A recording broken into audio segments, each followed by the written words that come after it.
اہل تقویٰ کی صورت بنا لیجئے، اہل تقویٰ کی صورت بنا لیجئے، نور سنت سے چہرہ سجا لیجئے، اہل تقویٰ کی صورت بنا لیجئے۔ محترم حضرات، معزز سامعین کرام، اسلام کے بارے میں شکوک اور شبہات ہمیشہ سے غیر ایمان والوں کی طرف سے، دشمنان اسلام کی طرف سے کیے جاتے رہے ہیں اور قیامت تک کیے جاتے رہیں گے۔ مقصد ان کا کیا ہے؟ وَدُّوا لَوْ تَكْفُرُونَ كَمَا كَفَرُوا، مقصد ان کا یہ ہے کہ ایمان والے بھی ان کی طرح کافر ہو جائیں۔ تو جو لوگ اہل ایمان میں سے اپنے علماء سے، اہل علم سے دور رہتے ہیں، ان سے تعلق قائم نہیں رکھتے اور وہ غیروں کے ساتھ اٹھتے بیٹھتے ہیں یا غیروں کے ساتھ ان کا واسطہ پڑتا ہے، تو غیر لوگ ان کے سامنے اسلام سے متعلق قرآن کریم کی جو آیتیں ہیں ان سے متعلق شکوک و شبہات ان کے دلوں میں ڈالتے رہتے ہیں، اور چونکہ ان کا تعلق اہل علم سے نہیں ہو پاتا تو پھر ان کے دلوں میں جب ایمان کی طرف سے، اسلام کی طرف سے، قرآن کی طرف سے شکوک و شبہات پیدا ہو جاتے ہیں تو وہ اس کو اپنے دل میں پالتے رہتے ہیں۔ وہ شکوک و شبہات پھر اتنے مضبوط ہو جاتے ہیں کہ کبھی کبھار انسان اپنے ایمان سے ہی ہاتھ دھو بیٹھتا ہے۔ ہم سوشل میڈیا پر دیکھتے رہتے ہیں کہ غیر ایمان والوں کی طرف سے اسلام کے اوپر اعتراضات ہوتے رہتے ہیں، کبھی کسی آیت کو لے کر کے، کبھی جو ہے اسلام کے کسی حکم کو لے کر کے، بہرحال یہ اعتراضات ہوتے رہتے ہیں۔ اگر ہم غور و فکر کریں اور اہل علم سے اپنا تعلق قائم کریں تو یہ ان اعتراضات کی کچھ بھی حقیقت نہیں ہے اور یہ اعتراضات ختم ہو جاتے ہیں۔ جیسا کہ ایک اعتراض اسلام کے اوپر یہ کیا گیا، پہلا کلمہ جس کو ہم بولتے ہیں، پہلا کلمہ، کلمہ طیبہ، وہ کیا ہے؟ لا الہ الا اللہ محمد الرسول اللہ، نہیں ہے کوئی معبود سوائے اللہ کے اور محمد صلی اللہ علیہ وسلم اللہ کے بندے اور اس کے رسول ہیں، اس کے قاصد ہیں، اس کے پیغمبر ہیں۔ تو اس پر اعتراض یہ کیا گیا کہ اسلام یہ کہتا ہے کہ تم ایک اللہ کی عبادت کرو، اللہ کے ساتھ کسی کو شریک مت کرو، لیکن ہم دیکھتے ہیں کہ پہلے کلمے کے اندر ہی شرک ہے۔ پہلے کلمے میں اگر ہم صرف اللہ کو مانیں اور محمد صلی اللہ علیہ وسلم کو نہ مانیں تو بھی انسان مومن نہیں ہوتا۔ تو پتہ یہ چلا کہ اللہ تبارک و تعالیٰ کے ساتھ میں آپ صلی اللہ علیہ وسلم کو بھی ماننا ضروری ہے۔ یہی تو شرک ہے۔ کیا کہتا ہے اسلام؟ کہ صرف ایک اللہ کو مانو، اللہ کے ساتھ اگر تم کسی اور کو مانو گے تو یہ جائز نہیں ہے، یہ شرک ہے۔ لیکن ہم دیکھتے ہیں کہ خود اسلام کے پہلے کلمے کے اندر شرک پایا جا رہا ہے کہ اللہ کے ساتھ میں محمد صلی اللہ علیہ وسلم کو بھی ماننا ضروری ہے۔ اگر کوئی صرف اللہ تبارک و تعالیٰ کو مانے کہ اللہ ایک ہے اور آپ صلی اللہ علیہ وسلم کو نہ مانے تو وہ ایمان والا نہیں ہے۔ تو یہ اعتراض ہے۔ اعتراض آ گیا سمجھ میں؟ تو اعتراض یہ ہے کہ پہلے کلمے کے اندر ہی شرک پایا جا رہا ہے، اللہ تبارک و تعالیٰ کے ساتھ میں آپ صلی اللہ علیہ وسلم کو شریک کیا جا رہا ہے۔ تو اس اعتراض کی کوئی حقیقت نہیں ہے۔ ہم غور و فکر کریں تو اس کلمے کے ذریعے سے ہی یہ اعتراض ختم ہو جاتا ہے، اس لیے کہ ہم جو کہتے ہیں اور اسلام جو کہتا ہے کہ اللہ تبارک و تعالیٰ کے علاوہ کسی کو معبود نہ مانو، آئی بات سمجھ میں؟ تو اسلام کیا کہتا ہے کہ خدا صرف ایک ہے، پیدا کرنے والا صرف ایک ہے، رزق دینے والا صرف ایک ہے، دکھ دینے والا، ہنسی اور خوشی دینے والا کون ہے؟ صرف ایک ہے۔ اور یہ جو کلمہ ہے اس کا جو پہلا جز ہے اس کے اندر بھی یہی کہا گیا ہے، لا الہ الا اللہ، کہ معبود صرف اللہ ہے، خالق صرف اللہ ہے، رزق دینے والا صرف اللہ ہے۔ اور جو دوسرا جز ہے اس کے اندر کیا کہا گیا ہے؟ محمد اللہ کے رسول ہیں۔ یہ نہیں کہا گیا کہ محمد خود اللہ ہیں، بلکہ کیا کہا گیا کہ محمد اللہ کے پیغمبر ہیں، اس کی طرف سے بھیجے ہوئے قاصد ہیں۔ تو قاصد الگ ہوتا ہے، مالک الگ ہوتا ہے۔ کسی نے کسی کے پاس میں کوئی قاصد بھیجا، کوئی ایلچی، کوئی ڈاکیا بھیجا خط دے کر کے، مثال کے طور پر خالد نے زاہد کے پاس ایک ڈاکیا بھیجا کہ یہ میری طرف سے خط ہے، یہ فلاں آدمی کو تم دے آؤ، زاہد کو تم جا کر کے دے آؤ۔ اب وہ اس خط کو لے کر کے چلا گیا، تو کیا کوئی یہ کہہ سکتا ہے کہ ڈاکیا ہی خالد ہے؟ ڈاکیا الگ ہے، خالد الگ ہے؟ قاصد الگ ہے اور مالک الگ ہے، اسی طریقے سے آپ صلی اللہ علیہ وسلم قاصد ہیں، اللہ نہیں ہے، خدا نہیں ہے۔ تو اس کلمے کے ذریعے سے ہی یہ شک خود بخود ختم ہو جاتا ہے، اعتراض ختم ہو جاتا ہے اگر ہم اس کے اندر غور و فکر کریں۔ تو یہ اعتراضات غیر ایمان والوں کی طرف سے کیے جاتے ہیں۔ اسلام یہ کہتا ہے کہ اللہ معبود صرف ایک ہے، نہ تو ایسا ہو سکتا ہے کہ کوئی معبود نہ ہو، اور نہ ایسا ہو سکتا ہے کہ معبود ایک سے زیادہ ہو جائیں، دونوں باتوں میں سے کوئی بھی نہیں ہو سکتی۔ اور دونوں کے عقلی اور نقلی جواب قرآن کریم نے، اللہ تبارک و تعالیٰ نے، آپ صلی اللہ علیہ وسلم نے دیے ہیں۔ نہ تو ایسا ہو سکتا ہے کہ اس کائنات کا بنانے والا کوئی نہ ہو۔ بہت سارے لوگ جیسے کہتے ہیں کہ کائنات خود بخود وجود میں آ گئی، بس ایک دھماکہ ہوا اور یہ پوری کائنات بن گئی، جس کو کیا بولتے ہیں؟ بگ بینگ، بڑا دھماکہ۔ تو ایک دھماکہ ہوا اور یہ پوری کائنات، چاند، سورج، زمین، آسمان، اور اس کے اندر پہاڑ، ندیاں، نالے، سمندر، انسان، جنات اور جو بھی چیزیں ہیں وہ ساری کی ساری خود بخود بن گئی۔ تو ایسا نہیں ہو سکتا۔ ہم دنیا کے اندر دیکھتے ہیں کہ کوئی چھوٹی سے چھوٹی چیز بھی خود بخود نہیں بنتی، بغیر بنائے کوئی چیز نہیں بنتی۔ ایک سوئی ہوتی ہے، سوئی چھوٹی سی، وہ بھی خود بخود نہیں بنتی، اس کو بھی بنانا پڑتا ہے، اس کا بھی کوئی نہ کوئی بنانے والا ہے۔ تو جب ایک چھوٹی سے چھوٹی چیز خود بخود نہیں بن سکتی تو اتنی بڑی کائنات خود بخود کیسے بن سکتی ہے؟ یہ کائنات خود بتلا رہی ہے کہ میرا کوئی بنانے والا ہے، میرا کوئی کریٹر ہے۔ تو یہ کائنات خود بتا رہی ہے۔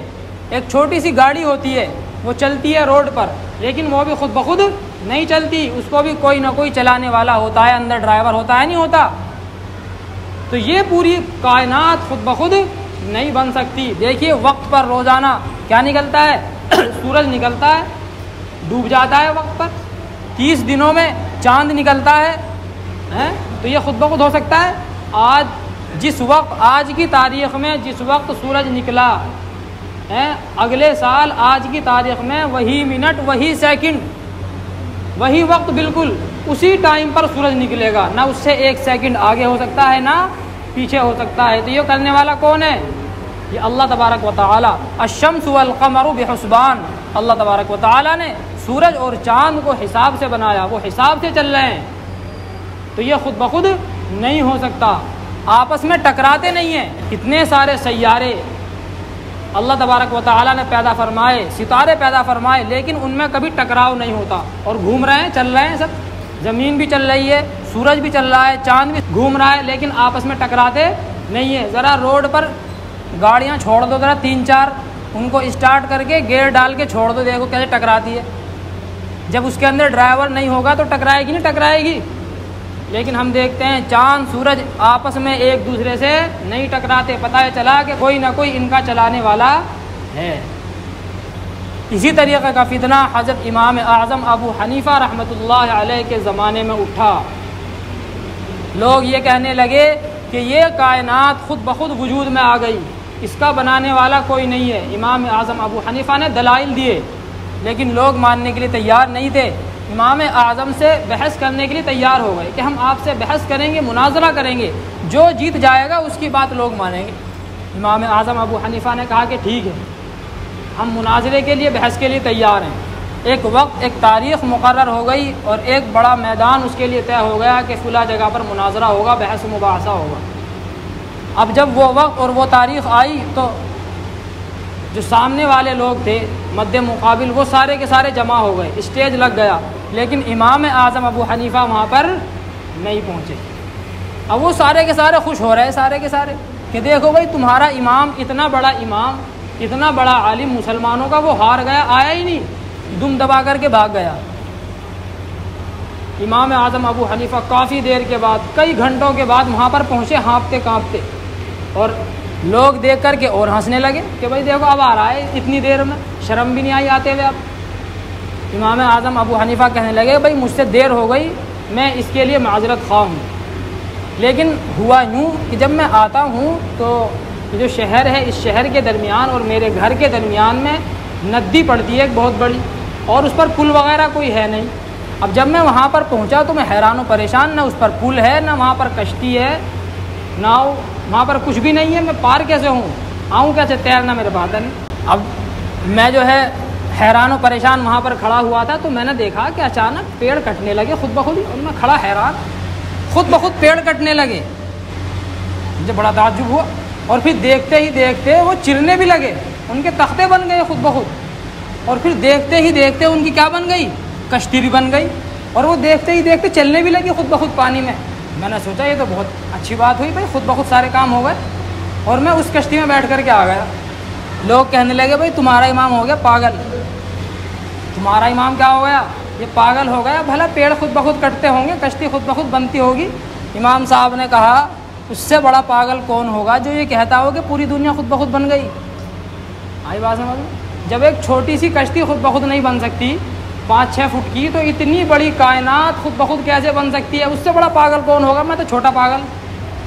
اب وہ سارے کے سارے اپنا سا منہ لے کر کے رہ گئے۔ تو پتہ یہ چلا کہ دنیا کے اندر کوئی کام خود بخود نہیں ہوتا، اس کا بنانے والا کوئی نہ کوئی ہے، اور وہ بنانے والے بھی کئی نہیں ہیں، وہ بھی کتنے ہیں؟ ایک ہے، صرف ایک۔ ایسا نہیں ہے کہ اللہ کے کئی خدا ہوں۔ کیوں؟ اس لیے کہ اگر کسی ملک کے کئی مالک ہوں، کئی حکمراں ہوں، کئی وزیر اعظم ہوں، کئی بادشاہ ہوں کسی ملک کے، تو وہ ملک چل نہیں سکتا۔ ہم دیکھتے ہیں کہ دنیا کا نظام بہترین طریقے سے چل رہا ہے، سورج اپنے وقت پر نکلتا ہے، اپنے وقت پر ڈوبتا ہے، سارے کام بالکل ٹھیک ٹھاک ہو رہے ہیں۔ اللہ تعالیٰ فرماتے ہیں قرآن کریم کے اندر لَوْ كَانَ فِيهِمَا آلِهَةٌ إِلَّا اللَّهُ لَفَسَدَتَا، اگر زمین و آسمان میں کئی خدا ہوتے تو زمین و آسمان ٹوٹ جاتے، تباہ و برباد ہو جاتے۔ لیکن ہم دیکھتے ہیں کہ سارا نظام بالکل صحیح طریقے سے چل رہا ہے، آسمان جوں کا توں موجود ہے، گرمی اپنے وقت پر آتی ہے، اپنے وقت پر جاتی ہے، ٹھنڈ اپنے وقت پر آتی ہے اور جاتی ہے، سورج اپنے وقت پر نکلتا ہے، ڈوبتا ہے، کسی چیز کے اندر ذرہ برابر بھی فرق نہیں ہے، لاکھوں کروڑوں سال سے جوں کا توں نظام چل رہا ہے۔ تو پتہ ہی چلا کہ جو ہے کئی بنانے والے نہیں ہیں، اگر کئی خدا ہوتے تو تباہ و برباد۔ ایک کہتا ہے کہ بھائی آج سورج نکلے گا 5:30 بجے، دوسرا کیا کہتا 5:30 بجے کیوں نکلے گا، 5:45 بجے نکلے گا آج، تو گتم گتا ہوتی نہیں ہوتی، دونوں میں گتم گتا ہوتی اور سورج کیا ہو جاتا، تباہ و برباد، ایک نکال رہا ایک دوبارہ، ایک نکال رہا ایک دوبارہ۔ لیکن ہم دیکھتے ہیں کیا ٹائم پر نکلتا ہے روزانہ۔ ایک کہتا ہے کہ بھائی زید کی موت ہے آج، زید کو مارنا ہے، دوسرا کہتا ہے کیوں، ہم تو نہیں مار رہے آج، کل کو مرے گا۔ لیکن ہم دیکھتے ہیں کہ کوئی ایک مرتبہ مرنے کے بعد زندہ نہیں ہوتا۔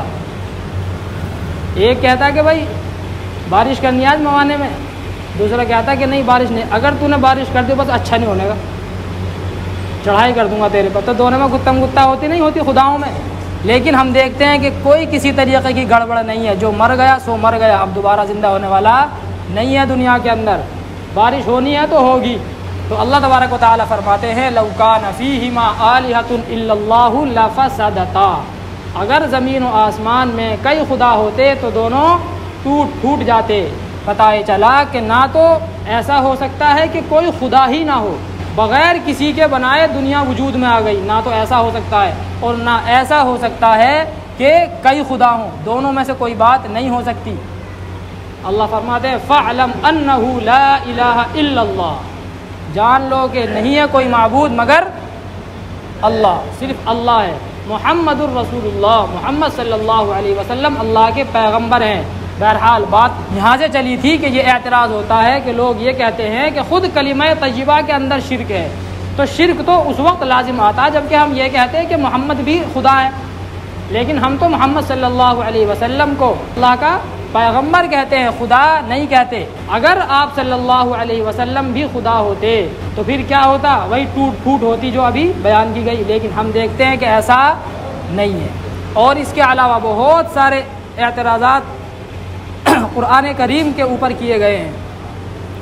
ایک اعتراض یہ کیا جاتا ہے کہ قرآن کریم کے اندر کچھ الفاظ، کچھ حروف ایسے ہیں کہ ان کے معنی صرف اللہ تبارک و تعالی جانتے ہیں، جیسے الف لام میم، الف لام میم را، الف لام میم صاد، یا سین ہا میم، اس طریقے کے ہیں۔ ان کے معنی کون جانتا ہے، ان کے مطلب صرف اللہ تبارک و تعالی جانتے ہیں، کوئی اور نہیں جانتا۔ تو یہ اعتراض کیا جاتا ہے کہ جن الفاظ کا معنی ہی معلوم نہ ہو تو ان کو پڑھنے کا فائدہ کیا؟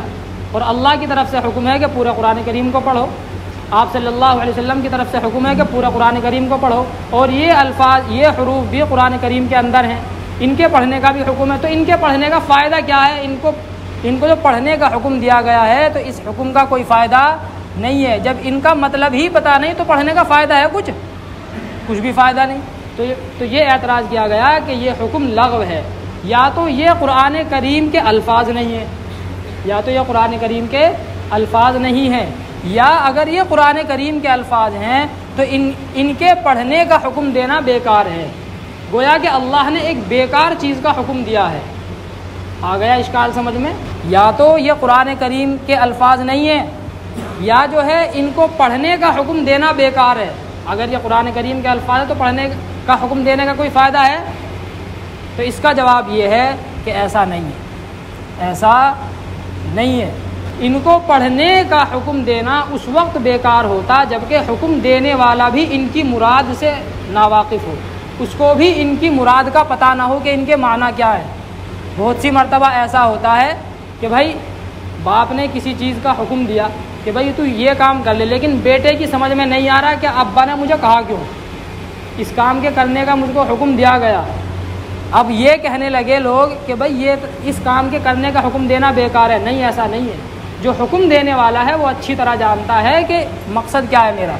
مثال کے طور پر باپ نے کہا بیٹے سے کہ بیٹا جو تمہارا بھائی ہے ایک بھائی کو 5,000 روپے دے دو اور دوسرے بھائی کو 2,000 روپے دے دو۔ اور وہ سوچ میں پڑ گیا بھائی بھائی تو دونوں ہیں، دونوں باپ کی اولاد ہیں، لیکن ایک کو حکم دے رہے ہیں ابا جی کہ 5,000 دو، ایک کو حکم دے رہے ہیں کہ 2,000 دو۔